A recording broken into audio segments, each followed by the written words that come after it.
Alors, je m'appelle Florent Bonhomme, j'ai donc 37 ans et je suis pilote de Loire depuis 2007. Et ship Barracuda, Loire, pilot boat, channel 1212. Do you read me over? Pilot boat, E-Ships Barracuda. Good morning, sir. Nous sommes des spécialistes de l'estuaire, on connaît parfaitement l'estuaire, on est formé pour, et donc la réglementation impose, pour des questions de sécurité nautique, pour préserver les infrastructures portuaires, impose au-delà d'une certaine taille de navire la présence d'un pilote à bord pour la manœuvre d'arrivée ou de départ. Alors lorsqu'on est à la passerelle, effectivement, on se positionne à côté du commandant. Il faut qu'il y ait le meilleur échange possible. C'est un travail d'équipe, hein. Le commandant, lui, nous informe sur l'état de son navire, sur l'équipement de son navire. Et puis nous, on l'informe sur les conditions extérieures que l'on va rencontrer, l'endroit auquel on va aller, l'hydrologie, la météorologie. On ne prend pas physiquement les commandes du navire. Et nous ne sommes là que pour le conseiller et le guider jusqu'à la place à quai qui lui est dédiée. Yes, good morning, Captain. Yes, Captain, confirm your maximum draft, please. Maximum draft 6.0. 6.0. Parfois, on passe assez près de l'incident. J'avais un porte-conteneur et qu'il y a eu une avarie de barre lors du chenalage. C'est-à-dire que la barre qui permet de gouverner le navire s'est bloquée. Et le navire faisait route à vitesse déjà relativement importante vers les jetées de Saint-Nazaire.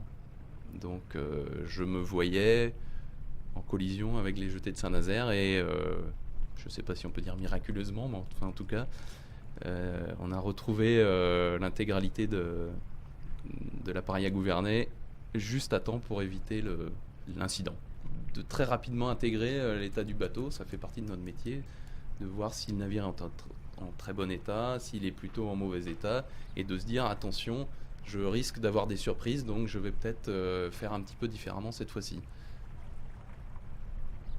Très, très rapidement, on doit intégrer différents paramètres, donc les paramètres facteurs humains avec l'équipage, le commandant, les paramètres du navire, le navire est-il chargé, est-ce qu'il réagit bien à la machine, est-ce qu'il réagit bien à la barre, et puis les paramètres extérieurs, météorologiques, hydrologiques et ainsi de suite.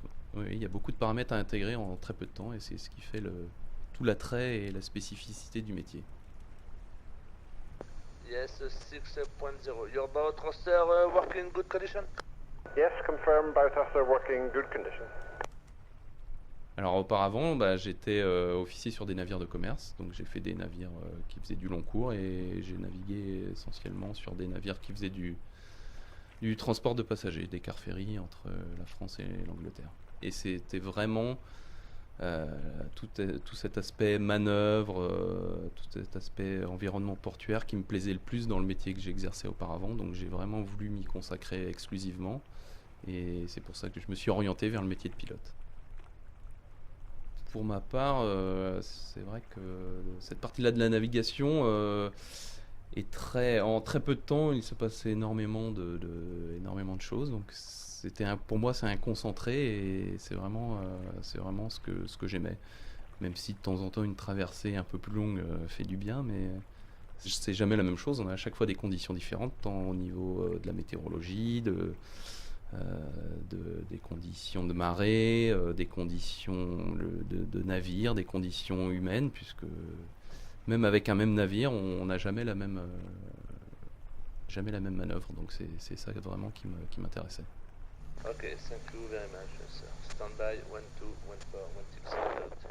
1214, thank you.